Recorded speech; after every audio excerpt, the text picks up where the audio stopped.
今仔日是正月15元宵，也就是上元。这台南新化朝天宫有特别打造八卦平安桥，要让这民众过平安桥，挺好消灾解厄。这其中的设计典故也和在地传奇故事有牵连。另外，山上天后宫伫元宵也举办祈福活动，希望民众会当拔一只平安龟回去，互你平安添福寿。 新娘手提火把，甲身上替身，准备设3连平安桥，跟两桥卡法师阿后祭改进行改刷仪式。这座平安桥是特别以八卦形打造，内边有一只蜘蛛向顶咧祭刷。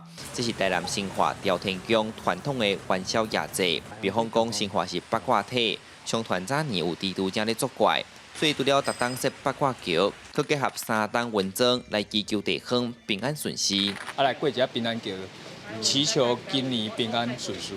八卦体内底有7间庙，或者7体对地。这个八卦内底有蜘蛛，蜘蛛一个大只，做2只的葫芦。古早时代也无路灯，也无点仔架，拢土路，行落水沟，所以我就用去护拔。唔知影讲咧顶悬的热去烧到蜘蛛。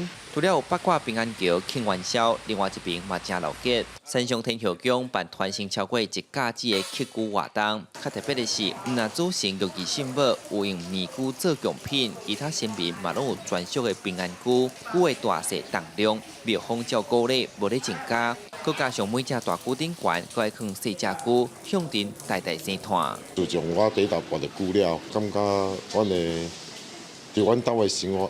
真正有较平顺啦。拔龟的意义就是讲，你要求对只龟，要求这只龟，等去恁兜是要创啊货。妈祖也是上帝讲，因应准无，是你的要求内底，因若应准，伊就赐这只龟对你等恁兜，甲伊甲恁兜庇护。另外，今年过年期间，庙方嘛发起平安米具的捐献活动，拢总940包爱心米贴做米具。